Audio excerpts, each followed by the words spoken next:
Hello everyone, welcome back to our channel. We are doing the 8th chapter of chemistry. इसमें हम 4 lectures cover कर चुके हैं. Warming here.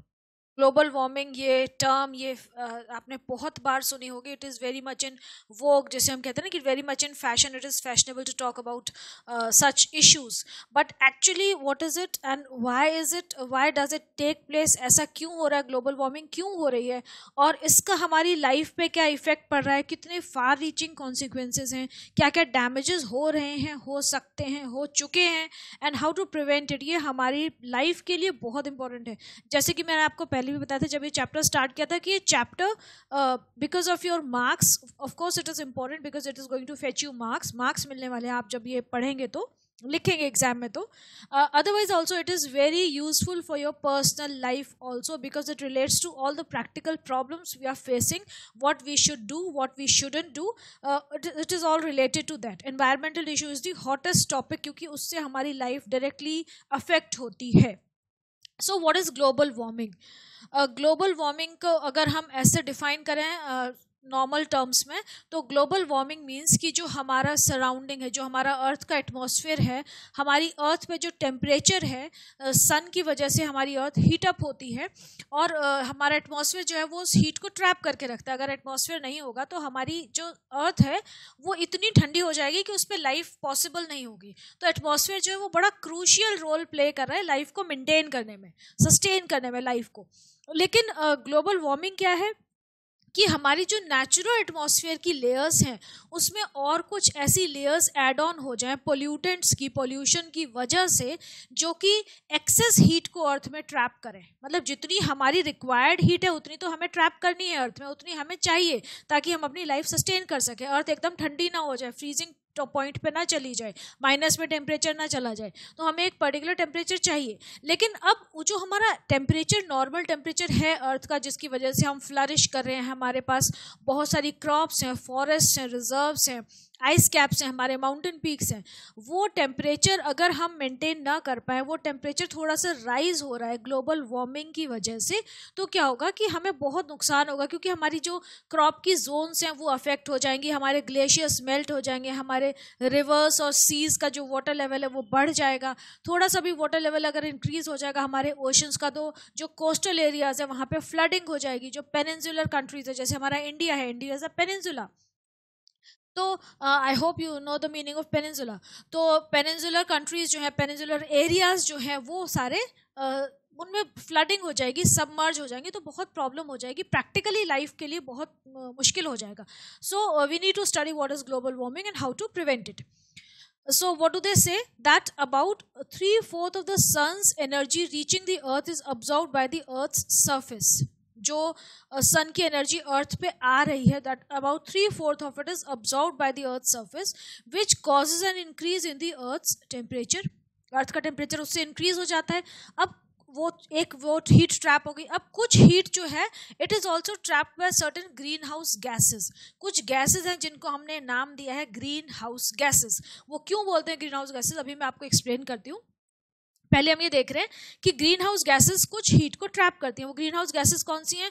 CO2 यहाँ पे दे रखे हैं ना, देखो, CO2, methane that is CH4, carbon dioxide is CO2, methane is CH4, nitrous oxide जो हो गई वो आपकी N2O हो गई, ओजोन हो गई O3, क्लोरोफ्लोरोकार्बन्स को हम बोल देते हैं CFCs हमारे. और इसके अलावा वाटर वेपर भी एक ग्रीन हाउस गैस कहलाती है. ये सब अगर हमारे एटमॉस्फेयर में एक्यूमुलेट हो जाते हैं बहुत ज़्यादा क्वांटिटीज़ में, तो ये हीट को ट्रैप करते हैं and they cause global warming. मतलब ये ओवरऑल हमारे जो ग्लोब है उसका टेम्परेचर इंक्रीज कर देते हैं, उसको वार्म कर देते हैं और ज़्यादा अबव एवरेज. तो that is known as global warming. Now what is greenhouse effect? Global warming, greenhouse effect, ये सब इंटर रिलेटेड टर्म्स हैं. ग्रीन हाउस इफेक्ट क्या होता है उसके लिए आपको पहले ये पता होना चाहिए कि ग्रीन हाउस क्या होता है.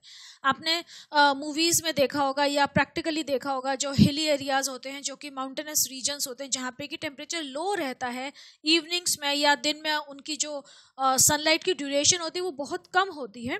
तो ऐसे रीजन्स में क्या होते हैं? ऐसे रीजन्स में ग्रीन हाउस ग्लास हाउसेस बनाए जाते हैं जिनको हम ग्रीन हाउस बोलते हैं. क्या होता है कि एक पर्टिकुलर स्ट्रक्चर बनाया जाता है, एक बहुत बड़ा सा हॉल बनाया जाता है जिसकी की दीवारें जो हैं वो कांच की होती हैं. ग्लास वॉल्स होती हैं, दैट मीन्स ट्रांसपेरेंट ग्लास की वॉल्स होती हैं, और वो क्या करती हैं कि वो रात में उसके अंदर प्लांट्स रखे होते हैं, तो रात में उस एरिया के टेम्परेचर को मेंटेन कर देता है वो ग्लास का स्ट्रक्चर, और उसके अंदर जो ग्रीन हाउस, उसको हम ग्रीन हाउस बोलते हैं, जो कांच का वो स्ट्रक्चर हम बनाते हैं ग्लास का, that is known as a greenhouse, और उसके अंदर जो है हीट ट्रैप रहती है। इसीलिए जो प्लांट्स हैं, जो डेलिकेट प्लांट्स हैं, जो बाहर फ्रीजिंग टेम्परेचर में सर्वाइव नहीं कर पाते या लो टेम्परेचर में सर्वाइव नहीं कर पाते, वो ईजिली वहाँ पे ग्रो करते हैं, फ्लरिश करते हैं।